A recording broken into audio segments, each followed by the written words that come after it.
Hi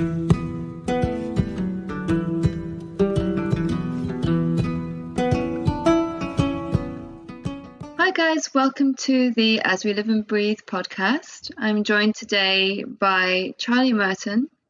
Charlie is a yoga teacher, a crystal and sound healer, and a music therapist.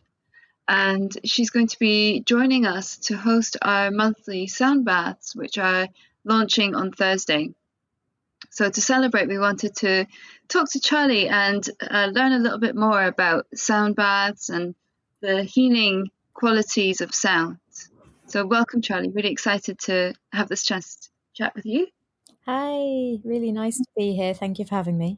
Absolute pleasure. So I thought maybe I would just start by asking you about what actually a sound bath is, because I think there can be a little bit of a confusing term, I suppose. It's not actually a bath, is it? Well, it depends how you interpret what a bath is. If you have a limiting belief that a bath just includes water, then it can be a little bit confusing.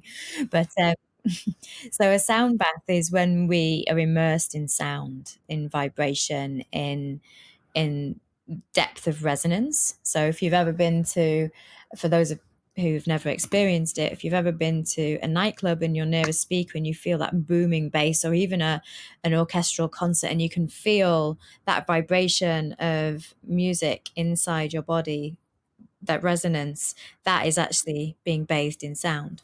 So a sound bath is when various instruments are used to shake your cells up. I like to say it's like giving your a bag of molecules. Everyone is a bag of molecules, and ultimately we're just giving those molecules a good shake up. And in physics, the term's called it's entrainment. So basically we're trying to entrain each cell to vibrate back at the speed at which it's supposed to be vibrating at, because each cell in your body vibrates at a different frequency. And over time, through stress, through trauma, through injury, our frequencies can get slightly out of sync with each other, or slightly out of whack at which they're supposed to be, the frequency at which they're supposed to be vibrating at. So a bit like when you go to an orchestral concert, you might be listening to the best orchestra in the world, but if one of the violins is slightly out of tune, it's going to make the whole orchestra sound out of tune and not such a pleasurable experience.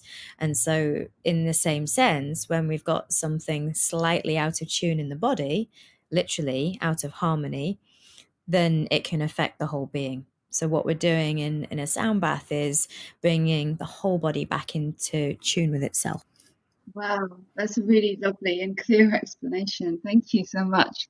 Yeah, right. I was sort of wondering around sort of the principles of it, and that explains a lot about why I'm getting a bit frustrated with the builders that are doing some drilling into a wall quite regularly above my flat at the moment, which has not been great during social lockdown. I really think that's transferring into some disharmony in my body.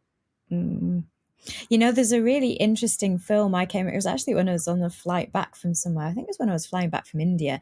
It's called The House Tuner, I think. And it's about a man who goes into people's houses, people who've got depression or anxiety or just not feeling so great in their properties. And he goes around the house and he's got such a refined sense that he's able to work out the sound of different appliances. You know, even if the appliance isn't switched on, or the hum of electricity, or the vibration of a neighborhood, it's absolutely fascinating. And when I watched this film, it's a new film, it came out last year, it really resonated with me, because it's obviously what we've been saying in sound therapy for years and years and years, that you kind of like, all you need is an ambulance to go past you and it jars you. And how do we heal from that? So all of those things that can create such a jarring response, for want of a better word, or create dissonance and kind of pull us outside of ourselves, then, you know, what we want to do is try and use sound then to balance that and bring us back into ourselves. But interesting film to look at. If you haven't seen it, I would recommend it. I think it was called The House Tuner. Yeah, I mean, I've always personally been very Um, I feel like I've noticed sound more than other people sometimes seem to. Like I'm very, if there's television on, I mean, I don't mind watching television, but it really affects me if it's like on in the background and it doesn't need to be, or even the radio. So it's yeah, I've always kind of had this relationship to sound where it's just like, wow, it really sort of takes over my sort of attention a lot. It really is. Sound is so influential. I mean, um, who is it that said? I think it was Matthew Fox that said, "Silence is to sound what darkness is to light," and we need both aspects. So it's the other half of the whole.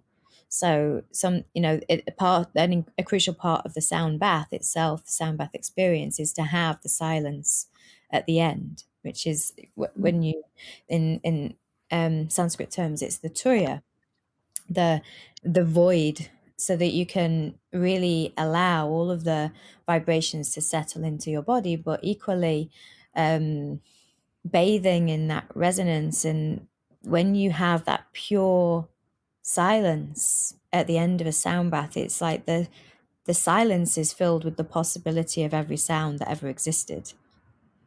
And that's the beauty of the sound bath, that the silence at the end, it's almost like it's still going on, but it's it's vibrating in your cells so deeply that you can sense that within, but it's not happening on the external, it's just purely happening on the internal.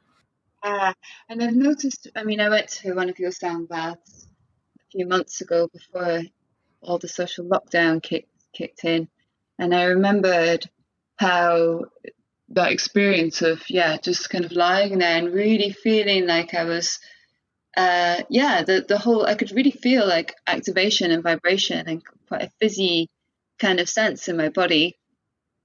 And yeah, even when it was quiet, and then for days afterwards as well, I really felt, like there was some sort of realignment happening. And even a few days later, certain shifts, and I think even months later, actually, I would say that there's still, shifts that happen, because some of those realignments can be quite profound. Yeah, absolutely. And I think it's impossible to disconnect sound in any sense of its form from our collective state of mind.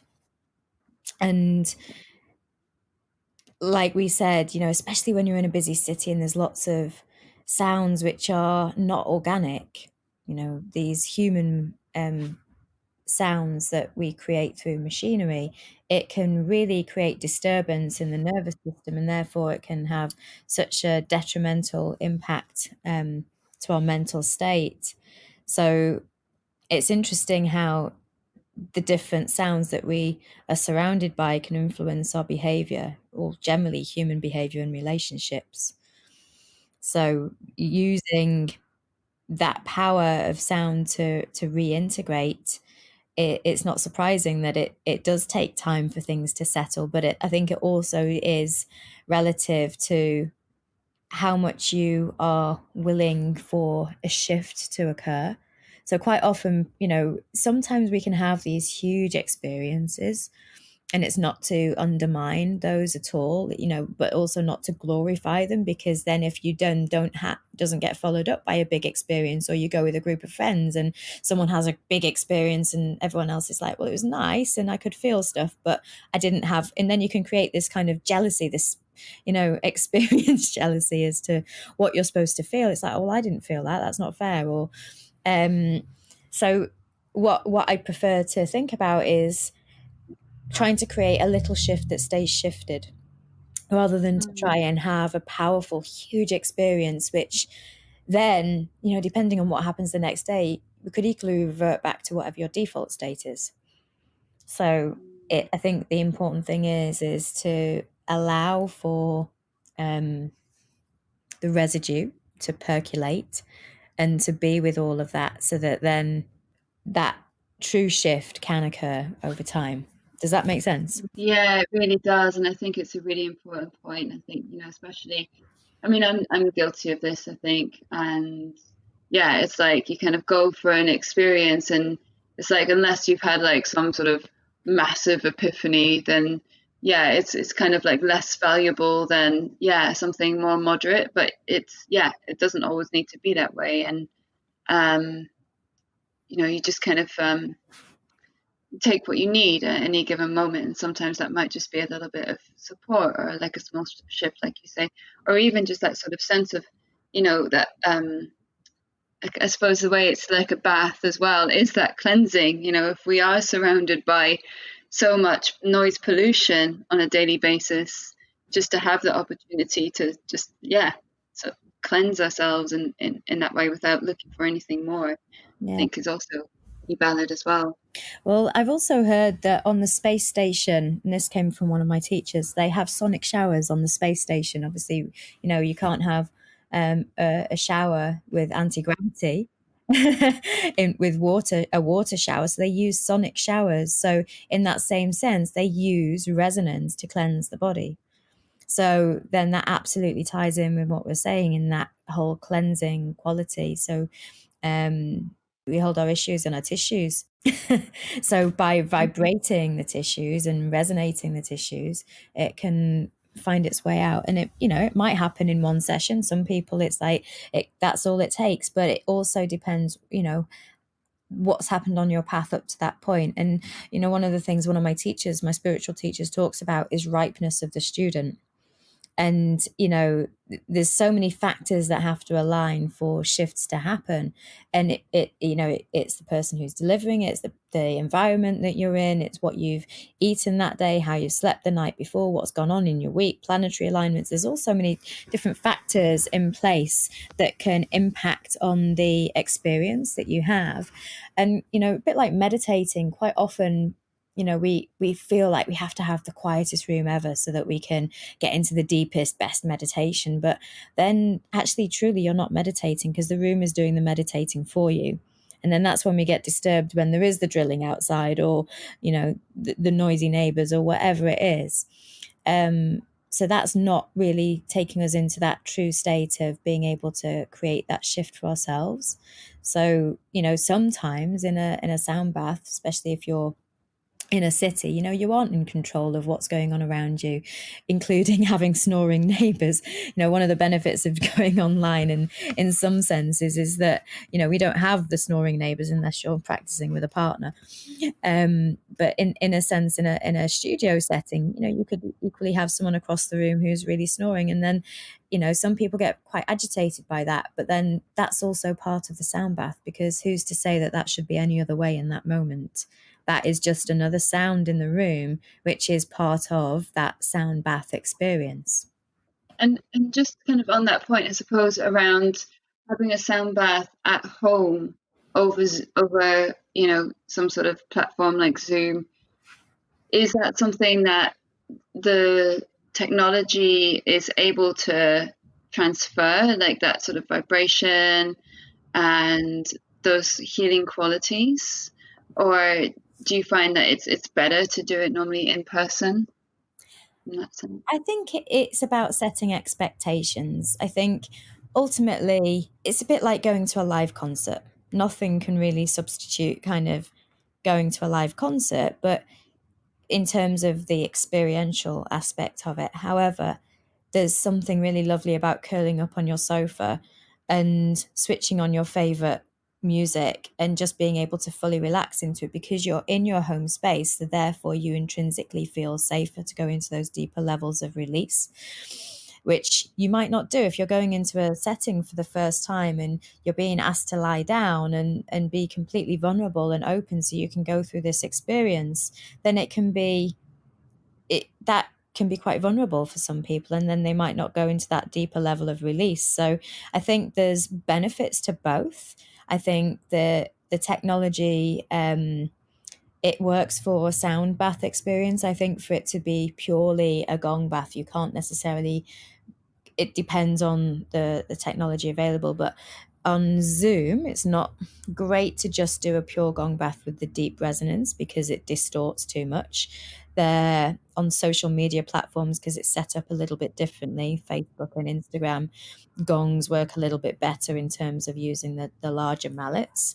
But I've been running sound baths through Zoom through the whole of lockdown, and had some great feedback from my clients who've, once you set people's expectations and explain that, if you're used to having sound baths, then you might not necessarily go into the deeper resonance of some of the sounds just because of distortion possibilities. But then that it takes you into other places as a result. So there's a woman who had never been to a sound bath or a gong bath ever, and she's done all of my sound baths online.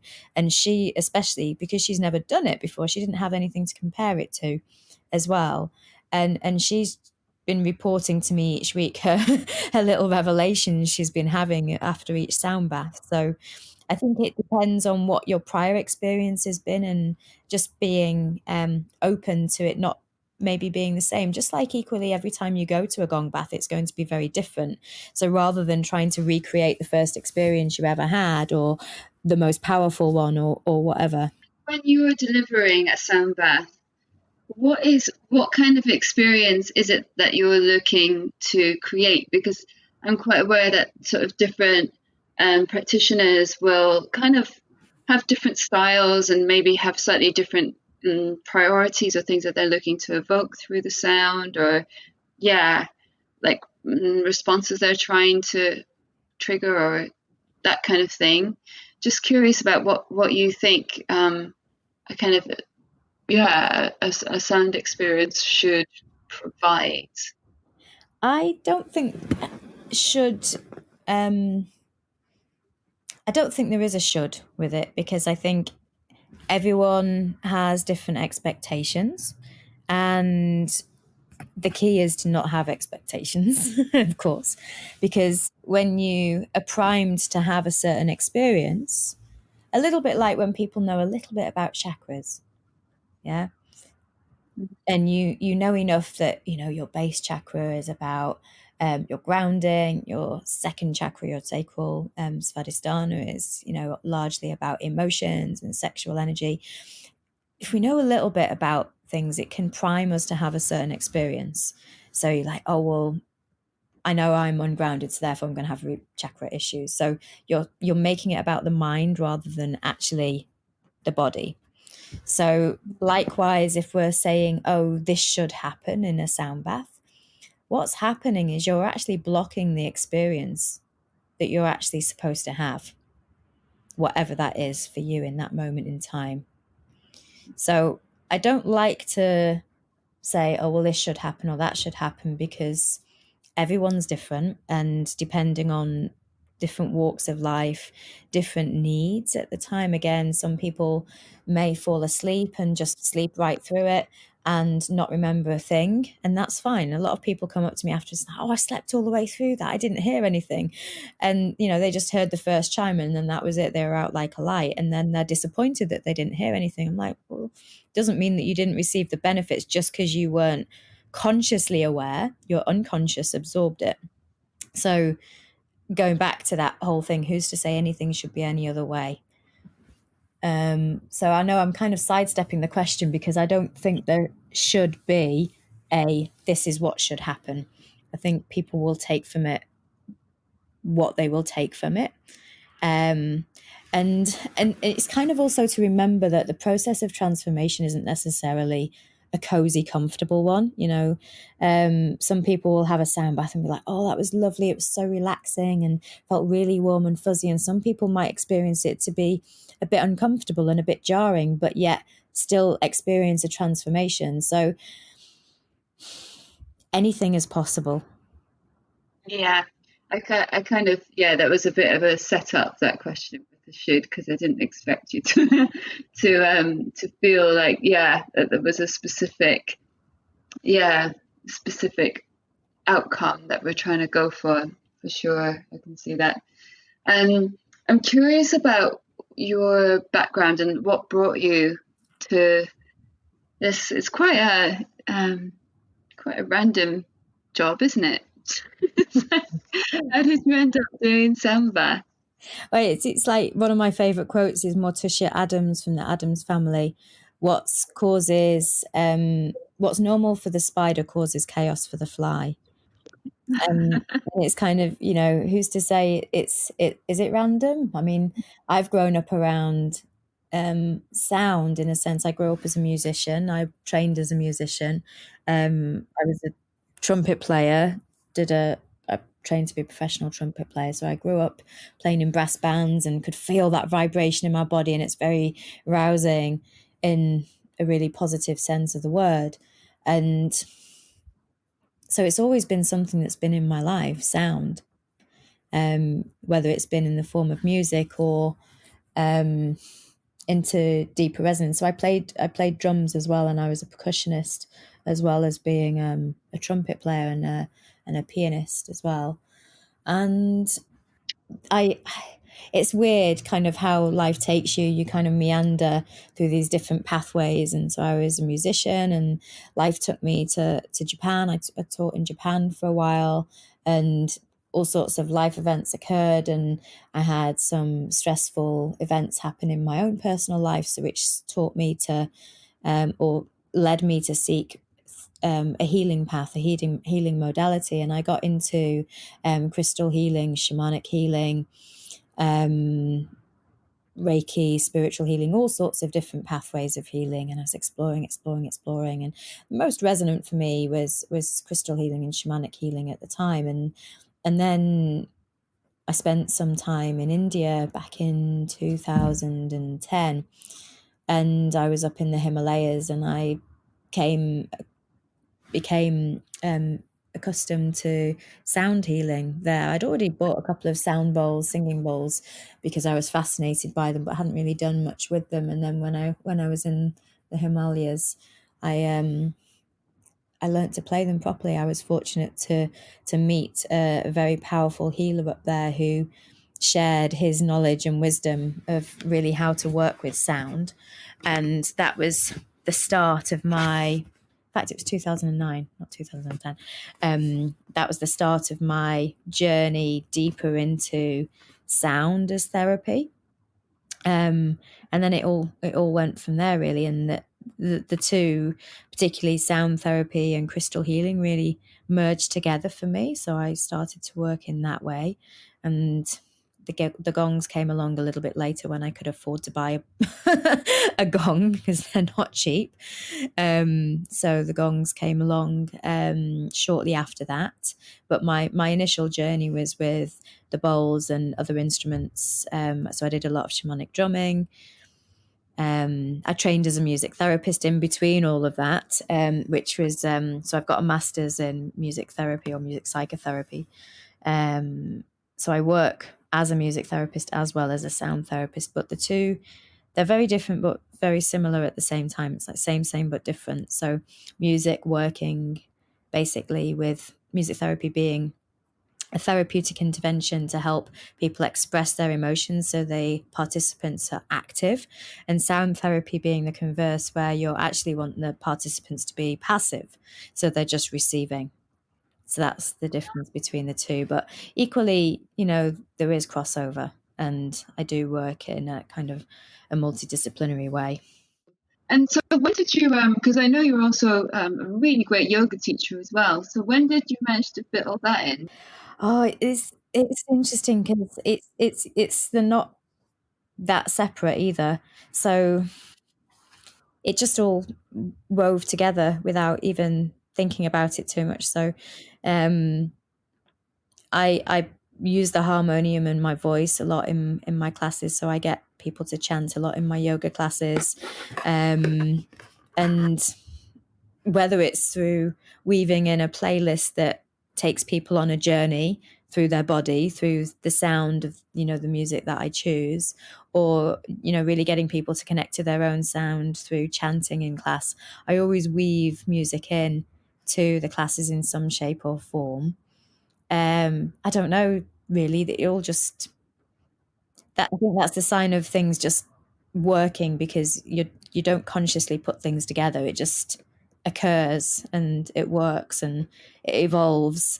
And I know there's certain things I do now that I didn't used to do, and things that I used to do that I don't do now. And people say, "Oh, why don't you do that thing anymore?" And it's not that I've consciously made a decision. It's just not in my sphere of consciousness at the moment, or maybe doesn't feel relevant to what I'm teaching or what I'm doing. And likewise, in that same way, things come in and replace and take me on a different pathway. So I'm just thinking about, for someone who has never experienced a sound bath before, what sort of things should they be considering, maybe like just beforehand, to help prepare, or as part of like what's the sort of process? Can people just turn up to, a session on Thursday evening, for example, or would they need to do something in advance? Not unless you want to. I mean, that we can really prepare for life. And like we know with COVID, curveball can happen. and then, you don't have the experience that you're like, oh, I got everything really ready to prepare for the best experience.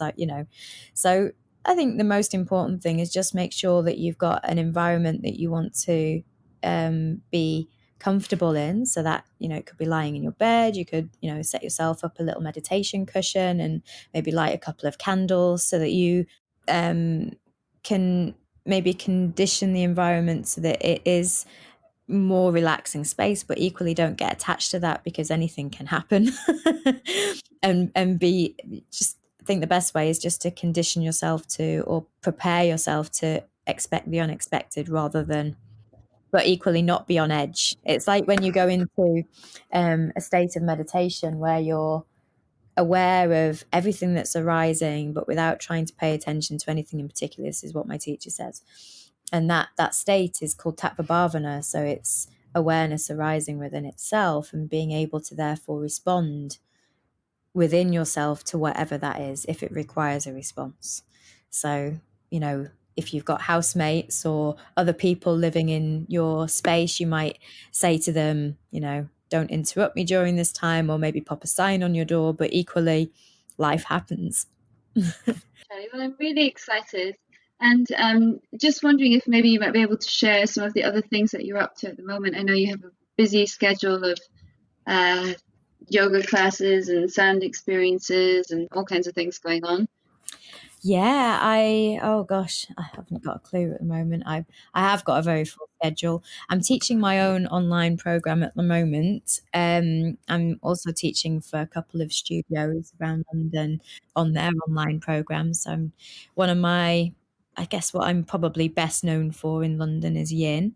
So I teach a lot of yin, and I'm doing some yin and sound combinations. So I'm doing some late night bedtime yin and sound bath collaborations on my own platform, and I'm doing a workshop for Tri Yoga this Saturday as well, which is a lunar eclipse. And that actually, the first session that we're doing this Thursday, it's a peak time because it's coming up to the penumbral lunar, can't get my mouth out, no words out, the penumbral lunar eclipse, which is happening over the weekend to close the eclipse doorway. So it's a really powerful time to be experiencing, like I said earlier on, there's so many factors that come into play when we have an experience. So there's stuff on the external as much as stuff on the internal. So the external, the planetary influences at the moment are huge. So it's a really powerful time to be taking this kind of, or interacting in this kind of process, because we're really being asked on a very deep level to reflect, to go within. And especially if you're someone that struggles to calm down and to relax, the sound can really help allow that to happen so that you can get that deeper stillness and release on a deeper level if you're not used to doing that. So I've kind of gone away from the question you asked, but that felt important. Oh, that's great. It's really exciting. Yeah, I've definitely been feeling there's been like so many eclipses and things going on recently. It's just crazy, isn't it? It's really full on. Yeah, no, I think everyone's feeling it. So we've been going through a series of master months. May, June, July, and August are all master months in terms of the power of the astrological forces that are going on, and all of the retrogrades and the planetary alignments. It's the last time was this planetary alignment that's going on was 18 years ago, June 22, 2002. So similar numerology in the kind of in the astrology of the year 2020, 2002. So it's powerful stuff that's happening right now. No doubt everyone can feel that for Mm. sure. Well, that's great. Yeah, well, really wonderful opportunity then to really kind of get into it on Thursday evening, and I really can't wait. I'm really looking forward to it. Fantastic. Me too. Thanks for joining, Charlie. It was great to chat, and see you on Thursday. Great. Thanks for having me, Natalie. See you soon.